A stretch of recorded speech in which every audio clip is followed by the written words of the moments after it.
Hi everyone, my name is Michelle Curve. I'm a blogger of my own blog website known as the World of Autism. I have been through so much lately, the past, especially this year, been growing in terms of now not only working as a paraprofessional for a public school district, I work with an ABA company in Florida here called Full Spectrum ABA. I do a lot of stuff with them and there's more coming. I got my RBT exam coming up in May next month, as a matter of fact. So I have a lot going on. Graduating, I got my graduation date for college, which is on October 22nd. So home stretch right there. I'm very excited about that. And still got more guest interviews coming. Like right now we have on here today, we have Martin. How are you? Hi there, I'm doing well. Thank you for having me on. So glad you're on today. So let's Thank you. kick off by allowing you to share a little bit about your journey with autism. Yeah. So my journey with autism has been unique. When I was in my early years, I was nonverbal until I was about 3.5. And at first I thought nothing was wrong. And then when I started going through the diagnosis process at age 5 through Stanford, it was a little tricky because autism wasn't known back then in the 90s. Not a whole lot was known. And after receiving my diagnosis, I really, most of my life, didn't want to know about it or really didn't want to think about it.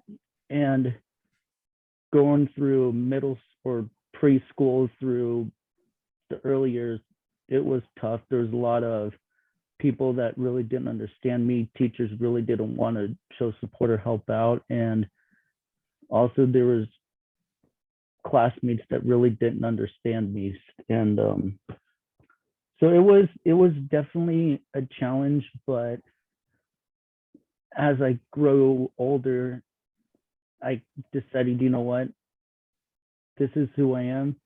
I'm going to accept it, and I'm going to use what I know to help others like me who really don't understand it. Awesome.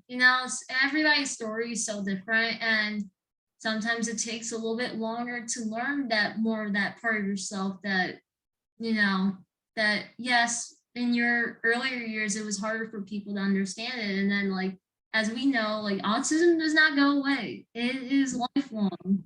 Yeah, yeah. It is lifelong. Definitely is. So you've been in right now you're in college, correct? Correct. I am in college. I am waiting to hear back from a university to see if I get accepted to go for my speech pathology degree. And what inspired you to pursue a degree in speech language pathology? So the reason why I decided is I received speech therapy myself, and it was definitely unique. I'm still in touch with my speech therapist to this day, and I just felt, with somebody that's on the spectrum and teaching others speech therapy, I think it's a little hard to explain, but to put in some sense, I received the services back then, and now I want to get my degree and help those. That's It's almost like full circle in a way. Oh, exactly. That's how I feel too with what I've been pursuing.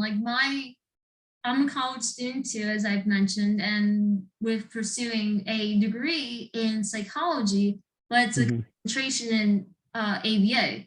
So like you, that was not only as well that I received speech therapy services too. I had ABA therapy as well.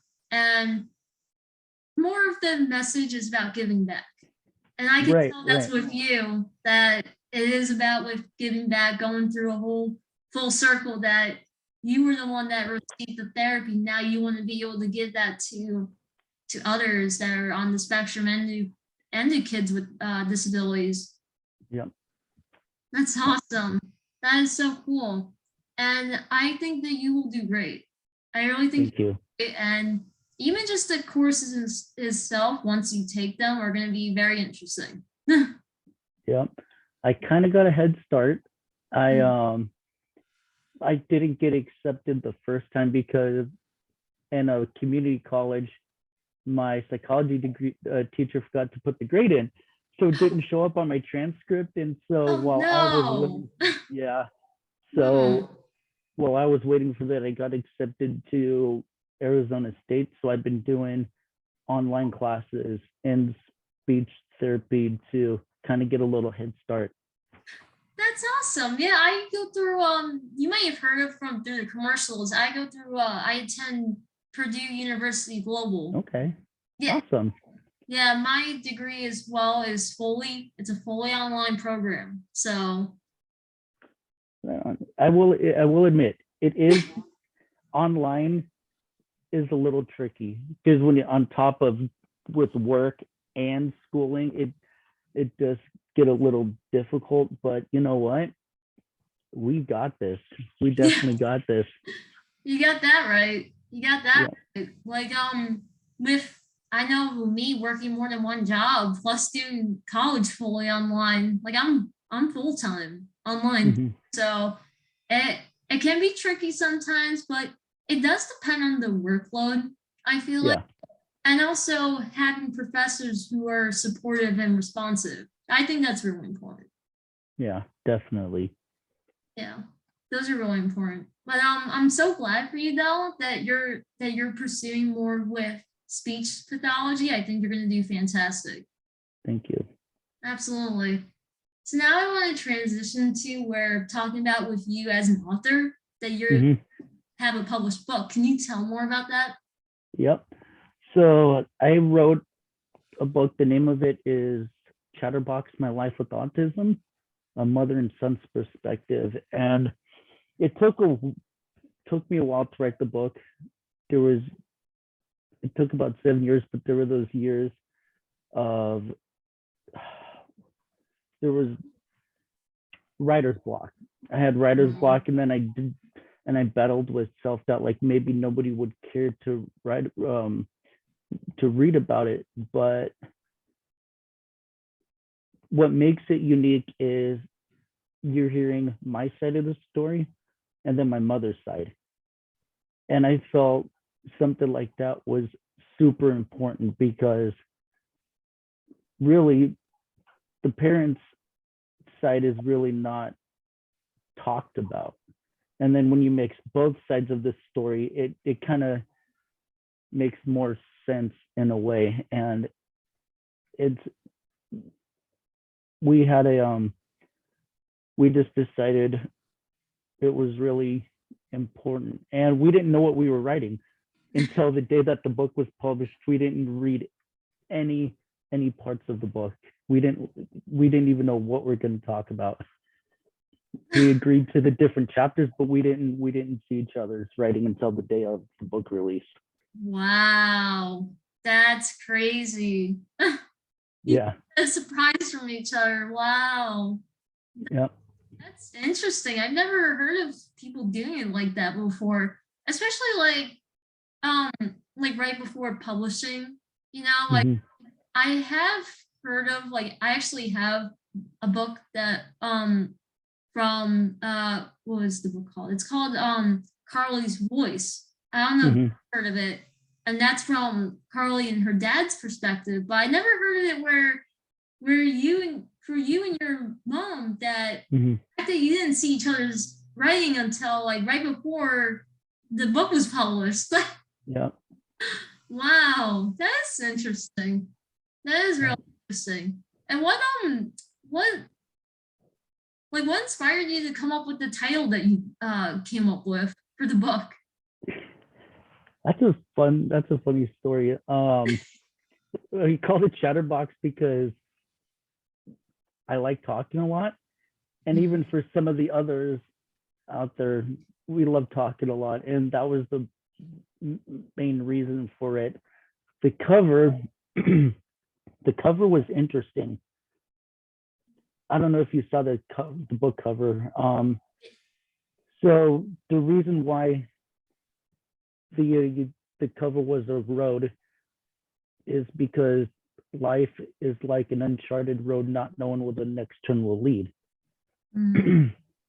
And some one turn could be like as beautiful and stress free as the Matterhorn in Switzerland, which was really cool. I actually got to visit there, and whereas rocky terrain like the Rubicon here in California, where it gets really difficult and everything, and that was my inspiration for the cover.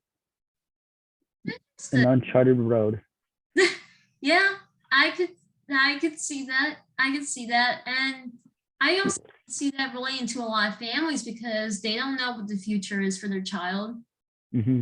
For those like I know from my own experiences how different autism was for me when I was little, from Mm-hmm. being nonverbal until I was 6 years old, uh, Mm-hmm. where lacking eye contact, I pretty much was not aware of the world around me. So with my parents, like they had no idea what was the future going to be like for me. Mm-hmm. So I could see that. I'm glad you did that for the book because a lot of families would be able to relate. Yeah, yeah. And I know for parents how difficult it is. I know that. And I want parents to know that they are superheroes, even though it's for most of the time it's hard for us to kind of show it. You know, it's like to show like we really or they really mean a whole lot to us, but like they are our superheroes and they really deserve all the credit for, you know, stepping out of their way to help make the world accommodating or do the best that they can. Absolutely. Parents advocating for their children. That's why Yeah. I always say to people how important it is about with advocating early on in Mm-hmm. a child's life, especially like if you have a child who's diagnosed with autism early on, like you were and I were, uh, how important it is to advocate for like any kind of services that your child needs that's best for them. Yeah. Yeah. And they truly are superheroes for everything they do for Yeah. the kids. They really are. They really are. So now I want to take this a little bit to a now different Mm-hmm. direction with going on to talk about with you being a behavior specialist. Mm-hmm. So how is that? What what is it like to be an autistic behavior specialist? And do colleagues that you're for who you work with, do they ever ask you like tips from your perspective as an autistic? Yeah. It Working as a behavior specialist is definitely unique because back in the back in the 90s it wasn't a thing, and so I grew up without taking services, and I got this job when my boss was actually guest speaker at my community college's graduation, and my mom was so excited to meet him. He's like, or she's all, you got to like go meet him. He works for an autism company, and so at first I didn't want to because I probably thought like he would be busy or like didn't want to stay for too long. But after I told him my story, he said, you know what, I'd like you to come work for me. Of course, they still got to go through like the interview process and everything, which was definitely not fun. And it's just something about interview processes that make it a little stressful. But you know, as I started my first year as a behavior specialist, it was very different. I really didn't understand a lot, even with all the training. But as I got more comfortable, it started making more sense, and I was able to do things. And there have been some specialists that come to me and ask like, hey, what do you recommend? And I make it really, really fun. And let's just say, for example, let's just say a kid's favorite show is Dora the Explorer. And so what I do, I kind of turn it into an episode. So I would find the top three things that they would need to work with. And so in order to get to the destination, excuse me, the destination, we would kind of draw like a little map, and I'd pretend I'm the map as well and point out, okay, this is one thing you needed to do to move on to the next. And so they've really, really enjoyed that. And what I do is kind of do it more outside of the box because it would make more sense to me. And it's been great. I mean, parents have come up to me and say that for the first time in a long while that I've given them hope. And so that really stuck with me. That's awesome. I love the fact that you mentioned like in a way about using the child's interests because that's the whole point. Like no matter if you're like with attending school or getting therapy services, it should be centered around interests. That is Yeah. how people are going to learn and develop. No matter Yeah. what kind of skill you're learning, it should be around interest. Yeah. I love the example you used about with Dora the Explorer because growing up for me, that was the show I used to watch as a kid. Yeah, me too. I will admit that was so. It's just stuff like that can really make it more fun for them. And so, yeah, I didn't even think about it. It just came naturally. Like, okay, we should do this instead. Yeah, absolutely. That's so true. I think that using interest will actually help with developing skills of what we want to be able to see from other people. So that's really important. I'm glad you mentioned that. And I think your colleagues thank you so much for that. It's helping them with whoever they work with. Definitely. It is tiring, I will admit. And Yeah. but you know what? I think what's kept me going is without the, like I said, when parents say that they tell me that I've given them hope, and that really stuck with me, and it's kind of gotten me to push on through, even if there's times where it gets difficult, and so where I get stuck. But I just replay that in my head. You know what? I give these parents hope, and so yeah, I love it, and Right. yeah, it is tiring, but yeah. I'm sure, yeah, that's where it's very motivating and rewarding at the same time as the fact that like you have parents that tell you like that they have hope for their child that they're gonna grow. And that's important. Like that's what's so motivating. And I can relate to that from my experiences so far. Like I have worked with children with disabilities. Most of my experiences has been with children with autism and now preschool settings. And the last classroom I worked in was for children with autism was back in New Jersey before I moved down here. And there was days where it would be very exhausting. I admit that. But at the same time, it does take time and it takes a process to be able to see changes occur. So no matter what, I always reminded myself that like these kids are gonna grow. Yeah. And from my time with that classroom I worked with, it happened. Like I had a child who was using a AAC device to learn to communicate because they verbally communicate themselves. So, and they were finally starting before I left. They finally started learning to communicate 3 or 4 word sentences with AAC device. And we've had parents reaching out saying like they're growing so much because Mhm. of not just from what we've been doing at home, but because of your efforts too, teaching them the skill. So you know what? It pays off. No matter Yeah, how it tiring does. it gets, no matter how tiring it gets. And I've heard so much about burnout. I've heard Mhm. a lot from people who work as behavior specialists, behavior analysts, no matter what. But the whole point is that, you know, if you understand from the fact that like they're gonna end up growing no matter what you're providing them and stuff Yeah, and teaching them, they're only gonna grow. yeah, So definitely. yeah, absolutely.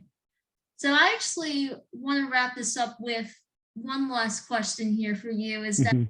you know that with this month being World Autism Month, and Mhm. there's so many perspectives out there today about with moving on from awareness and acceptance to advocacy. Do you agree with Yeah, that? I do, and it's I've actually talked about this a lot with work, and they've been trying to move forward with acceptance as well. And the way I see it, yeah, we're still at that awareness stage because not a whole, autism's still a little misunderstood or not fully understood. And I feel like if we are to switch from awareness to acceptance, there are some steps that need to be taken. And the way I see it, the word awareness means that, they're aware, they're here, but not like, okay, yeah, you're there. But acceptance to me, in my eyes, would be not only are they aware, but also take steps to help make it more accommodating, whether it be at work or school, and to where we don't have to wake up every morning thinking, okay, is it going to be a bad day again? And a really great way would be to reach out to us, like start off the conversation by talking about our favorite interests, kind of make it like a small talk and then work the way up to, tell me a little more about your story. And most likely they would hear, we just want to be accepted and we want to be supported as much as possible. And, you know, we're not bad people. We just want people to understand that we're normal human beings. And I've been working a lot on that. I've been in multiple interviews. I've actually wrote a speech for this month that was released on April 2nd, and I'm just trying my best to really make a change. Absolutely. And we do need that change because, you know, going through each step, like, yes, there is some, you know, there's still in the world that awareness still needs to be continued because the Mm-hmm. fact of how misunderstanding autism can be sometimes, especially the fact about how um with actually that the fact that there's more girls and women that are getting diagnosed. So Mm-hmm. it's you know there's a lot of changes that are still happening. And what I really like when you said about with acceptance, the acceptance part, it kind of thinks for me as like more of inclusion. You know, Yep. that's the way. That's like with that step is where you're actually including people with autism and other disabilities that in work and school everywhere that we go, and that's what more places should be like. Yep. And then you got the advocacy part, like, okay, now let's actually make this happen. You know, like let's help people out, like such as with employment, help hire people with autism and disabilities. Like for example, I'll share is that as a little story, Mm-hmm. that the ABA company I work with, Full Spectrum ABA, Mm-hmm. Florida, they're one of the only few ABA companies in Florida that hire autistic people as Mhm. as providers, as other in other roles. Like I'm also their blogger too. That's awesome. Yeah, so I think that message, what you said is that yes, there's still a little bit more, there's definitely more changes that are occurring, and that Yeah. we're going to always still keep on changing and keep on making a difference in the world. Yeah. And as technology advances, we're able to understand more. And so I think that's, I think with technology advancing, it's helping kind of speed up that road to inclusion because more people are starting to understand. Absolutely. Absolutely. Yeah. Now, I do have a quote I'd like to say Mhm. that I really, it's one of my favorite quotes. And this could go for anybody too who tunes in. I don't remember who said it, so I do apologize. But an arrow can only be shot by being pulled back. And so when life is dragging you back with difficulties, it means it's going to launch you into something greater. So just hold on and keep aiming. Now, to put it in retrospect, life is like a bow, Mhm. and we're the arrow. And there's times where like anxiety really drags us back, and and it's and we're thinking, you know, why isn't anything getting better? And then the little something says, let go. And then the difficulty releases, and then we're launched into more happiness and everything. But it's like a continuous circle where we are happy, and then something along the way comes in and starts dragging us back again. And then we're launched into even greater things. I love that quote in the message. I think that was a great way to wrap up this awesome interview that we had here. I want to thank you so much, Martin, for Mm-hmm. being on to share from your perspective. Thank you. Yeah, thank you Thank for you. having me on. Absolutely. And I want everyone to know that you could find this guest interview on YouTube, and you can also follow me as Exceptional Shell at Self Advocate MD on Instagram, Facebook, Twitter, Pinterest, TikTok, you name it. I'm everywhere. So thank All you right. so much, guys, for supporting the guest interview series and the World of Autism. So thank you. All right. Bye.